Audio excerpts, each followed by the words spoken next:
नमस्कार दर्शक बंधु उर्मी एंटरटेनमेंट पवित्र पाला आगणा को मु प्रियंका आपण मानक स्वागत जनाऊँगी। प्राचीन सांस्कृतिक कार्यक्रम ओडिया पाला आमर ए कस्तूरी कार्यक्रम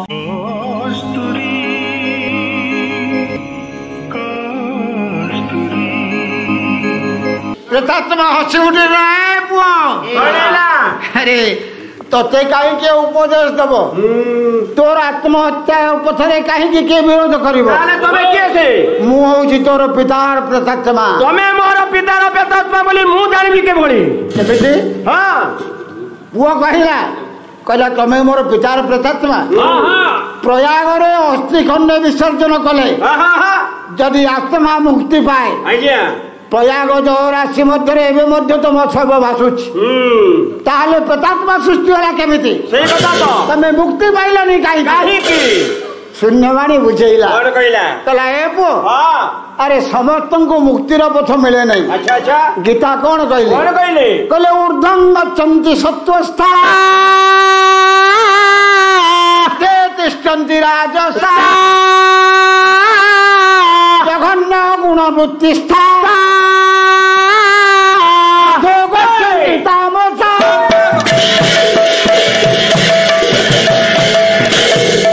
शून्यवाणी बुझाई रखला पुओ ये दुनिया रे तीन प्रकार गुणर व्यक्ति मानकर तीन प्रकार गति निर्धारित ऊर्ध्वं गच्छन्ति सत्त्वस्था जो माने सत्य गुणर व्यक्ति से मानकर आत्मा ऊर्ध्व गमन करे ऊपर को जाए मध्य तिष्ठन्ति राजसा जो मानकर रजसिक गुण व्यक्ति माने रजगुणर व्यक्ति मानकर आत्मा मुक्ति पाई पारे। अच्छा अच्छा सेही मानकर प्रेतात्मा बारंबार सृष्टि हुए अधो गच्छन्ति तामसा तम गुणर व्यक्ति मानकर आत्मा आस्ते आस्ते निम्नगामी हुए सी आउ मानव जन्म पाई पारे ना तेणु मुझे रजगुण संपन्न व्यक्ति तमे रजगुण संपन्न व्यक्ति बोली मु जानबी कि भली तमे रजगुण संपन्न व्यक्ति थिल बोली केमिति मु जानिबी पचारला पुओ बापार प्रेतात्मा कहला पुओ गीतार आउ गोटे श्लोक सुन कहली रजो रागात्मक विद्धि संग समुद्भव तन्ने बध्नान्ति कौन्तेय कर्म संगेन देहिना। शून्यवाणी पितार प्रेतात्मा कहला है पुओ रजो रागात्मक विद्धि बुझिएलानी कथा रजगुण संपन्न व्यक्ति माने अच्छा साधारणतः रागी क्रोधी लोक मानकु रजगुण संपन्न व्यक्ति बोली जानिबो बाबा एमानंकर दुनिया रे बहुत किछि पाइबार आशा अछि अछि बहुत किछि मिलिबार चिंता करिछन सेतिकी हासिल कला नकला पर्यंत एई मानकर आत्मा ए भूमंडल रे घुरी बुले तेणु हे पुओ मोर ये दुनिया रे बहुत किछि पाइबार छला अच्छा बहुत किछि आशा करिछन किंतु से आशा मोर पूर्ण होई पारि काहे बाबा मोर गोटे सुयोग्य संतान तू जदि चाहिबू अच्छा ताहाले मो आत्मा को मुक्ति देई पारिबू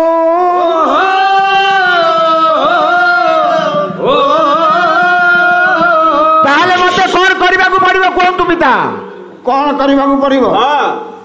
कला पुओ बळेला पितृहंतार चरम प्रतिशोध पिता कुहंतु पिता आपण को के मृत्यु करजी जदि तोर पितृहंतार रक्त रे गोटा रक्त अंजलि मते टेकी देबू ताहाले मो आत्मा मुक्ति पाई जे ताले प्रकाश करंतु पिता आपण को मारी थिबा व्यक्ति जनक किए प्रथमे तुमको सत्य करबा को पड़िबो सत्य जे पितृहंतार रक्त रे रक्त अंजलि टेकी तुम मो आत्मा को मुक्ति देबो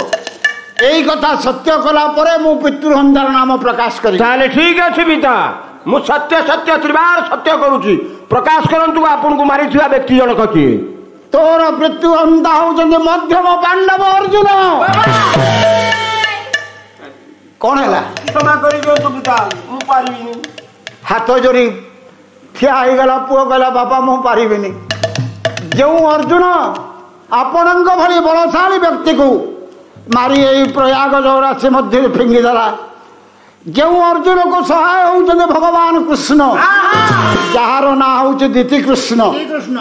से भली वीर आगरे मोर सामान्य शक्ति नहीं मु युद्ध करी ताकू मारी गोटे रक्त आंजुल टेकी देवी यह केबे संभव पर हो मत क्षमा कर दियंतु प्रेतात्मा कहला अरे ये दुनिया तो शक्तिर अभाव नहीं तोर शक्ति कम अच्छी किंतु दुनिया शक्तिर अभाव नहीं ये शक्ति पाई तोते शक्तिमयी मार आश्रय ने पड़ो से मार पाद तले आखि लुहरे धार धार लुह ढाली से पाद को धोई दे ताहले तू हेबु 10 महाविद्यार अधिकारी से 10 महाविद्यार माँ शक्तिमयी निकट तू आत्मसमर्पण कर धीरे धीरे शुणुले संगीत सुजन दुई पुस्ता परा काव्य उन्मोचन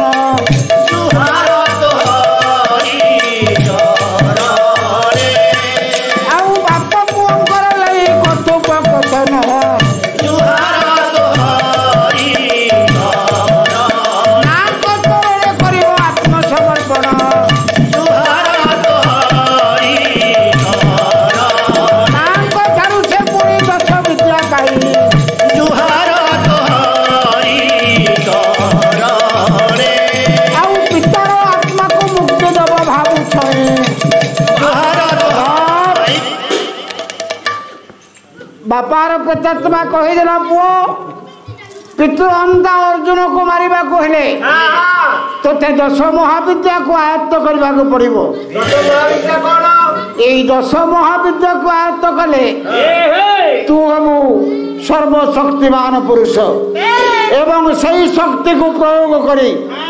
अर्जुन को मारी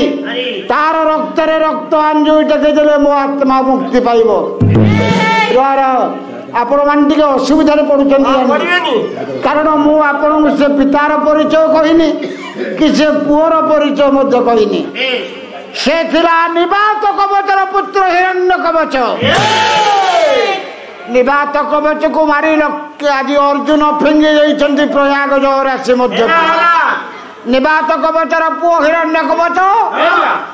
शपथ करुछि आज अर्जुन को मारी अर्जुन रक्त रे रक्त अंजुल टेकी निवात कवचर आत्मा को शांति दब यही कथा कहला बेले पिता मृत्यु हुए तो निजको पिता मृत्यु निजको म्रियमाण करी पितृहंतार प्रतिशोध नवा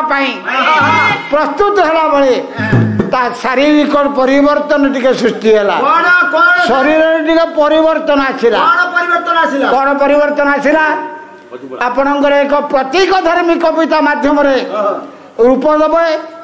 कवि सम्राट भंज तांकर अपूर्व काव्यकृति वैदवेश विलास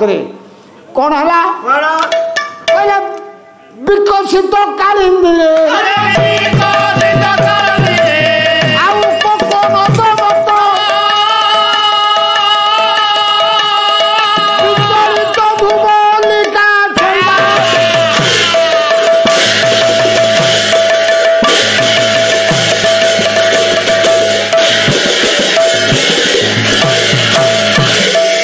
सज्जन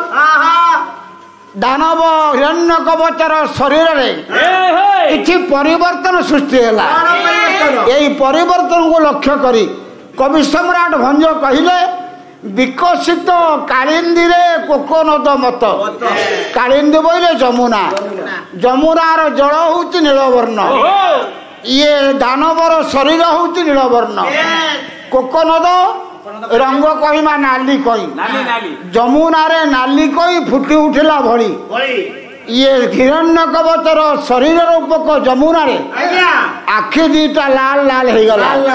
क्रोध रे आखि दीटा लाल हो गला तेणु कवि कहले ना ये शरीर मध्य ये शरीर रूपक जमुना मध्य दुटा नाली कही फुटिला विचलित भ्रूवल्लिका शैवाल जमंत ये नाली कही चारिपटे शिउड़ी गुड़िक घूरी बुलला भली ये आखिर भ्रूलता कवि कहले भ्रू बल्लिका बल्लिका हूँ लता गोटे नूतन शब्द सृष्टि कले कहले भ्रू बल्लिका भ्रूलता गुड़िक ये चक्षु ଚକ୍ଷୁର ଚାରିପଟେ ଘୂର୍ଣ୍ଣାୟମାନ ହେବାକୁ ଲାଗିଲା। ନାଲି କହି ଚାରିପଟେ ଶିଉଳି ଘୂର୍ଣ୍ଣିଲା ଭଳି ଆଖି ଚାରିପଟେ ଇଏ ଭ୍ରୁଲତା ଗୁଡ଼ିକ ଘୂର୍ଣ୍ଣାୟମାନ ହେଲା। ଶାରୀରିକ ପରିବର୍ତ୍ତନ ଆସିଲା। ଇଏ ହଉଛି ଏକ ପ୍ରତୀକ ଧର୍ମୀ କବିତା। ପ୍ରତୀକ ଧର୍ମୀ କବିତା ଆଜିକାଲି ଆପଣମାନେ ବିଭିନ୍ନ ପତ୍ର ପତ୍ରିକା ହଉ ସମ୍ବାଦପତ୍ର ହଉ ବିଭିନ୍ନ ରାଗରାଗିଣୀ ବିହୀନ ଛନ୍ଦହୀନ କବିତା ଆପଣ ଦେଖୁଛନ୍ତି। ଆପଣ ତାକୁ ପଢ଼ି ଯାଆନ୍ତୁ କିନ୍ତୁ ତା ଅର୍ଥ ବୁଝି ହବନି, ଦୁର୍ବୋଧ୍ୟ ହୋଇଯିବ। କାହିଁକି ନା ଇଏ ସବୁ ହଉଛି ଗୋଟିଏ ଗୋଟେ ପ୍ରତୀକ ଧର୍ମୀ କବିତା। ଇଏ ପ୍ରତୀକ ଧର୍ମୀ କବିତା କେମିତି ଅର୍ଥ ହବ ନା ଉପଯୁକ୍ତ ପ୍ରତୀକ ପାଇଲେ ଇଏ କବିତାର ଅର୍ଥ ହବ। ଯେମିତି ହିରଣ୍ୟ କବଚକୁ ଆମେ ପ୍ରତୀକ ବୋଲି ପାଇବାରୁ ତା ଶରୀରକୁ ଯମୁନା କଲେ, ତା ଆଖିକୁ ନାଲି କହି କଲେ, ଅର୍ଥଟା ସୁଗମ ହେଲା। ସେମିତି ଏକ ପ୍ରତୀକ ଧର୍ମୀ କବିତା 1983 ମସିହାରେ ରାଷ୍ଟ୍ରୀୟ ମର୍ଯ୍ୟାଦା ଲାଭ କଲା। ସେ କବିତାଟି କଣ? ସେ କବିତାର ନାଁ ହଉଛି ଝରକା କଡ଼ର ଗୋଲାପ। କବିତାର ନାଁ ହଉଛି ଝରକା କଡ଼ର ଗୋଲାପ। ତାର ପ୍ରଥମ ପଦ ହଉଛି ସ୍କୁଟରରେ ଯାଉଥିଲୁ ମୁଁ ଆଉ ମୋ ସ୍ତ୍ରୀ। ସ୍କୁଟରରେ ଯାଉଥିଲୁ ମୁଁ ଆଉ ମୋ ସ୍ତ୍ରୀ, ଆଗରେ ଥିଲା ସାପଟିଏ। ଇଏ ହଉଛି କବିତାର ପ୍ରଥମ ପଦ। ଲେଖକ ଡକ୍ଟର ସୀତାକାନ୍ତ ମହାପାତ୍ର। ଆଚ୍ଛା, ଯଦି ଝରକା ତା କଡ଼ ଗୋଲାପ, ସ୍କୁଟର ମୁଁ ମୋ ସ୍ତ୍ରୀ ଆଉ ସାପ, ଇଏ କାହା ସହିତ କେହି ମିଶୁନାହାନ୍ତି। ଏମିତି ଗୋଟେ ପ୍ରତୀକ ବାହାର କରିବାକୁ ପଡ଼ିବ ଯାହାଦ୍ୱାରା ଏ କବିତାର ଅର୍ଥ ସୁଗମ ହେଇଯିବ। ଆଜି ହଉଛି ପାଲାର ଅଧିବାସ ରାତି। ତାପରେ ଆସିବେ ଆମର ରବି ନାରାୟଣ ତ୍ରିପାଠୀ ମହୋଦୟ, କାଲିଠାରୁ ଆସିବେ ବସନ୍ତ କୁମାର ରାଉତ ମହୋଦୟ। ଚାଲିବ 3 ଦିନ ବାଦ ପାଲା। ହଉ, ଏ କବିତାଟି ମୋର ଏଇଠି ରହିଲା। ଝରକା କଡ଼ର ଗୋଲାପ। ପ୍ରଥମ ପଦ ହେଉଛି ସ୍କୁଟରରେ ଯାଉଥିଲୁ ମୁଁ ଆଉ ମୋ ସ୍ତ୍ରୀ, ଆଗରେ ଥିଲା ସାପଟି। ଇଏ କବିତାର ଅର୍ଥ 3 ଦିନ ଭିତରେ କରିବ। ମୁଁ ପ୍ରତିଦିନ ପାଲା ଦେଖିବାକୁ ଆସିବି। ତେଣୁ ଯେତେବେଳେ ଶାରୀରିକ ପରିବର୍ତ୍ତନ ସୃଷ୍ଟି ହେଲା, ହିରଣ୍ୟ କବଚର ପିତାର ପ୍ରେତାତ୍ମା ଡାକିଲା, କହିଲା ଏ ପୁଅ ତୁ କଣ ଏତେ ରାଗି ଗଲୁଣୁ? ତୋ ଆଖି ଲାଲ ଲାଲ ହେଇଗଲାଣି, ଶରୀର ଆହୁରି ଗାଢ ବର୍ଣ୍ଣ ଧାରଣ କଲାଣି। ଏତେ ରାଗିଲେ କିନ୍ତୁ କାମ ହବନି। ଏତେ ରାଗିଲେ କାମ ଠିକ ହେଇନାହିଁ। କିଏ ମନା କଲା? ଗୀତା ମନା କଲେ। ଗୀତା କହିଲେ ଏତେ ରାଗିଲେ କାମ କେବେ ହେଲେ ଠିକ ଭାବରେ ହେଇପାରିବ ନାହିଁ। ଗୀତା ଗୋଟେ ଶ୍ଲୋକ ଲେଖିଲେ, କହିଲେ କ୍ରୋଧାତ୍ ଭବତି ସମ୍ମୋହ, ସମ୍ମୋହାତ୍ ସ୍ମୃତି ବିଭ୍ରମ, ସ୍ମୃତି ଭଂସାତ୍ ବୁଦ୍ଧିନାଶୋ, ବୁଦ୍ଧିନାଶାତ୍ ପ୍ରଣଶ୍ୟତି।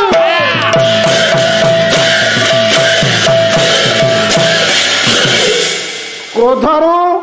ମୋହ ଜନ୍ମ ନିଏ। ମୋହ ଜନ୍ମ ନେଲେ ବୁଦ୍ଧି ସ୍ମରଣ ଶକ୍ତି ହ୍ରାସ ପାଏ। ସ୍ମରଣ ଶକ୍ତି ହ୍ରାସ ପାଇଲେ ବୁଦ୍ଧି ନାଶ ହୁଏ। ଆଉ ବୁଦ୍ଧି ନାଶ ହେଲେ ସମସ୍ତେ ମୃତ୍ୟୁ ମୁଖକୁ ଠେଲି ହେଇଯାଆନ୍ତି।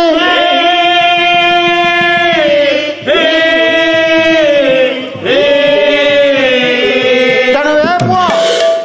ଧୀର ସ୍ଥିର ଭାବରେ ମାଙ୍କୁ ଆରାଧନା କର, ମାଙ୍କ ନିକଟରେ ଆତ୍ମସମର୍ପଣ କର, ମାଙ୍କୁ ତମେ ତପସ୍ୟା କର। ମାଙ୍କୁ ସନ୍ତୁଷ୍ଟ କଲା ପରେ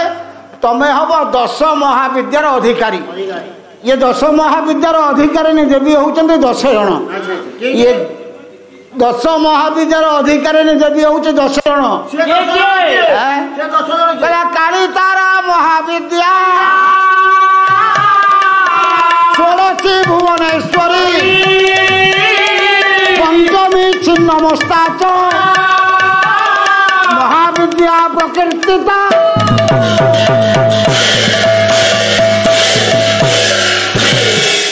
ये 10 महाविद्यारू 5टी हूँ महाविद्या, आउ 5टा हूँ सिद्ध विद्या। 5टी महाविद्यार अधिकारी किए? काली, तारा, षोड़शी, भुवनेश्वरी, छिन्नमस्ता। ये 5 महाविद्यार अधिकारी देवी। ଆଉ 5ଟି सिद्ध विद्या आ देवी अधिकारी मान ना मु तो कहूली मु एका पाला करी मो सागर आउ जन कहीं आने जुटेल मु तो मोर प्रथम राति करता मोर जहाँ करता आसी करता हाँ 5टी विद्यार अधिकारी जदि कथा मुझे आउ 5टी अधिकारी जदि कथा रहा से मैंने कहे बसंत बाबू कहतु रवि बाबू कहतु जी कहतु अच्छा 10 महाविद्या को अधिकार करने को गला बेले टिके कठिन तपस्या करने को हम गोटे पद लिखिले मोर गुरु पंडित प्रभाकर श्रीयुक्त धनेश्वर नंद गोटे पद कहले प्रचंड आतपे तापित तनुता ये विधिवत विभा मोड़ाई प्रचंड सोने निनाद कारे शीत सलील रे बुड़ाई शीत साधना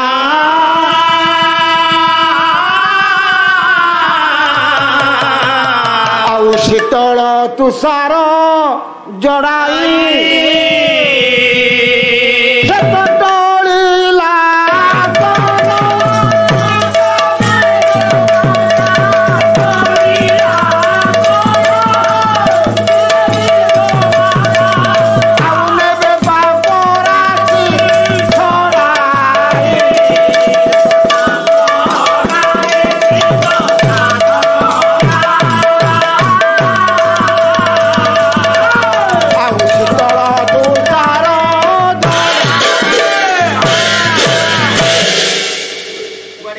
विभिन्न ऋतु विभिन्न प्रकार साधना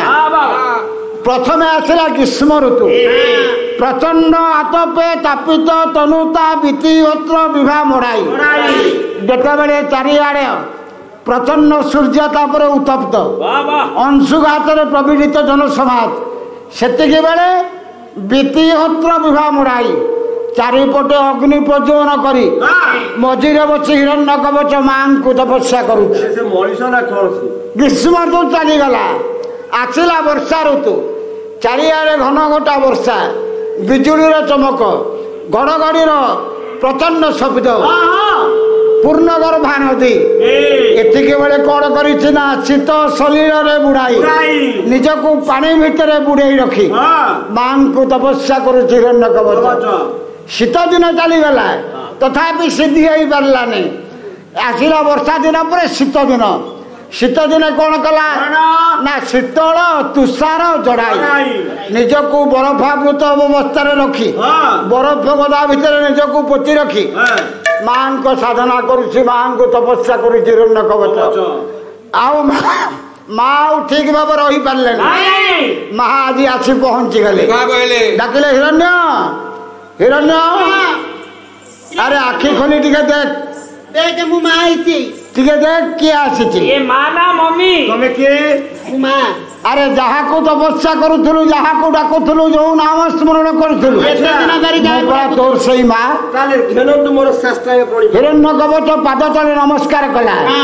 कहला जा देवी सर्वभूतेषु शक्ति रूपेण संस्थिता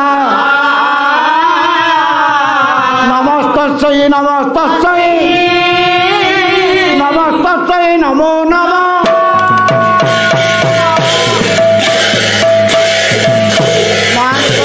नमस्कार कला हिरण्य कवच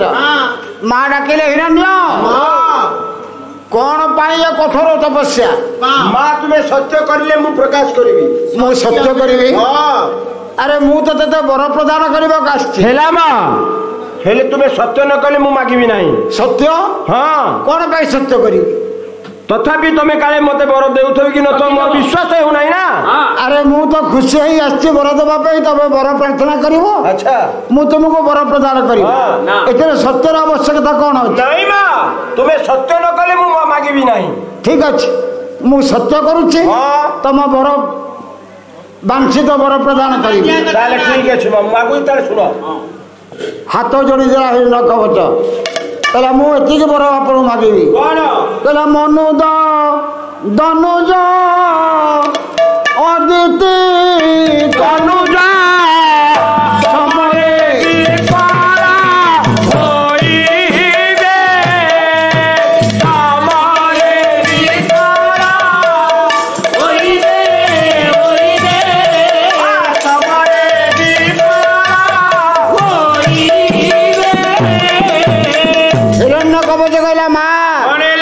मनुज मानव श्रेणी दनुज राक्षस श्रेणी अदिति तनुज देव समाज ये समस्ते मो संगे युद्ध कले परास्त माँ कहले तथास्तु कहला जनक घात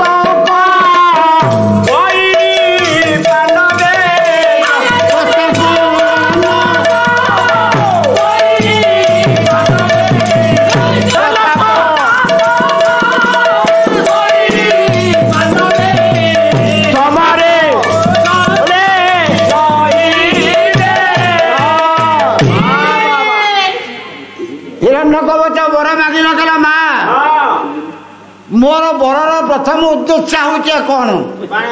ना जनक घातक बहिरी पांडवे प्रताप अनले दही मोर पितृहंता पांडव मान को विनाश करने मत अखंड शक्ति प्रदान कर माँ टे स्थिर हो गले कहले अरे पांडव मान को मारे यही दानव को मु शक्ति प्रदान करी ना ना एमती हो पार सत्य तेणु ताको टिके भूलेवाक चेष्टा कर कहले पुओ पांडव मान को मारे मोर मो पाखे ना किंतु ता परिवर्ते मु तुमको जहा देवी एया को प्रयोग करी तमे पांडव मान को मारी पार बर विभूति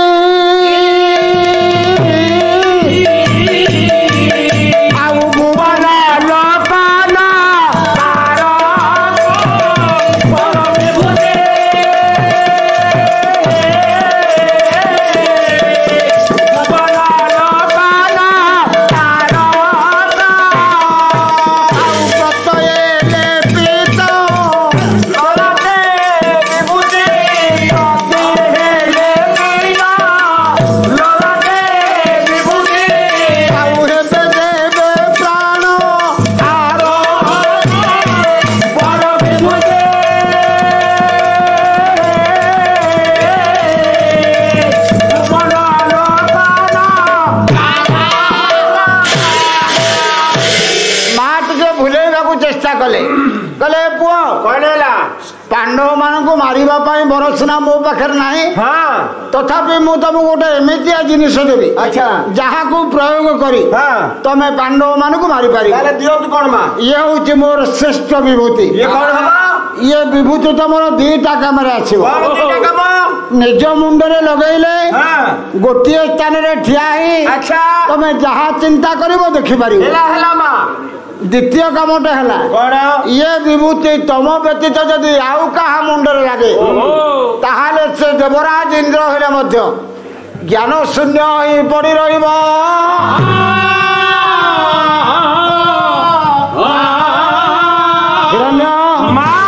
बुझी पारल ये विभूतिर काम ना आउ थे कहतु तमे निज मुंडे लगेले गोटे स्थान ठिया सारा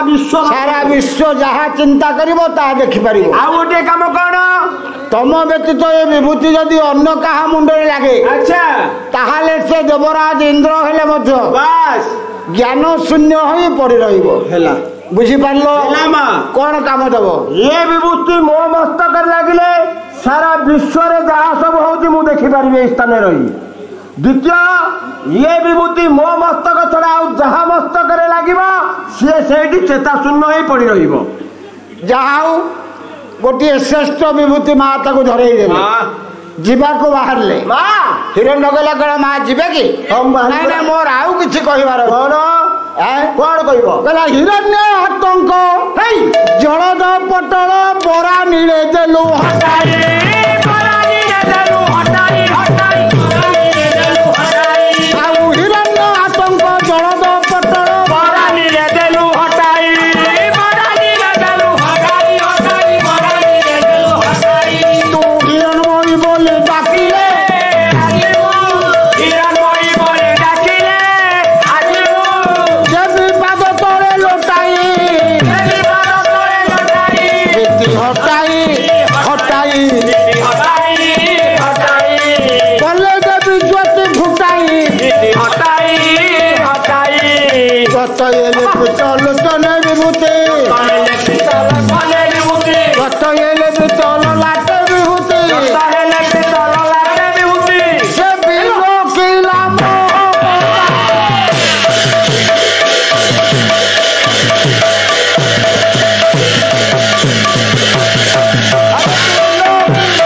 हिरण्य कहला माँ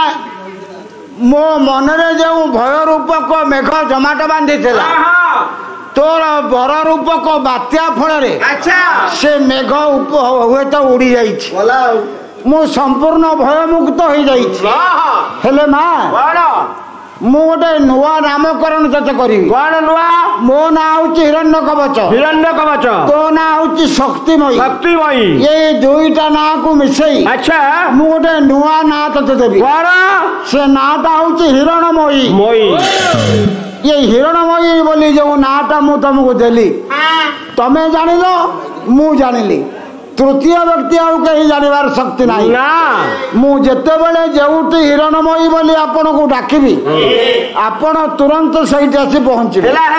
आउ मु जहाँ आपण को पाद तले भेटी देबी ताकू आपण आनंद रे ग्रहण करिवे